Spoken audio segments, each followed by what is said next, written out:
ಎಲ್ಲರಿಗೂ ನಮಸ್ಕಾರ. ಇವತ್ತು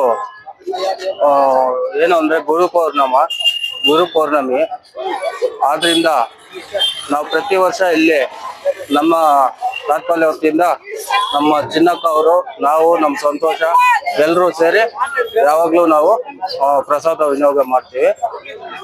ಇವತ್ತೇನು ಅಂದ್ರೆ ಇವತ್ತು ಗುರು ಪೌರ್ಣಮಿ ಜಾಸ್ತಿ ಶ್ರೇಷ್ಠ. ನಮ್ಮ ಕೈವಾರ ತಾತಯ್ಯ ಅವರ ಇದು ಪಲ್ಲಕ್ಕಿ ಬರುತ್ತೆ.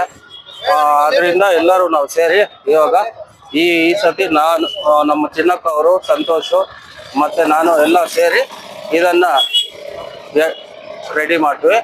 ಮತ್ತೆ ನಮ್ಮ ಎಲ್ಲರೂ ಬಂದು ನಮ್ಮ ಜೊತೆ ಸಾಥ್ ಕೊಟ್ಟು ಎಲ್ಲ ನಮ್ಮ ಕಾರ್ಯಕ್ರಮವನ್ನು ನೆರವೇರಿಸ್ತೀವಿ.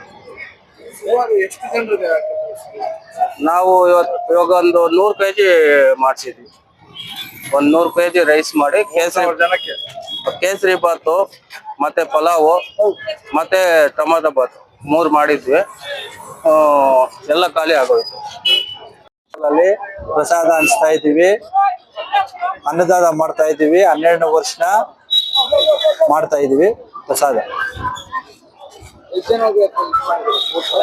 ಒಂದು 2,000 ಜನಗೆ ಹಂಚ್ತಾ ಇದೀವಿ ಪ್ರಸಾದ. ವರ್ಷನೂ ಹಂಚ್ತೀವಿ, ಪ್ರಸಾದ ಹಂಚ್ತಾ ಇರ್ತೀವಿ. ಎಲ್ಲಾ ಫಂಕ್ಷನ್ಗೂ ಮಾಡ್ತೀವಿ ನಾವು ಇಲ್ಲಿ ಸರ್ಕಾರದಲ್ಲಿ ಗ್ರ್ಯಾಂಡ್ ಆಗಿ.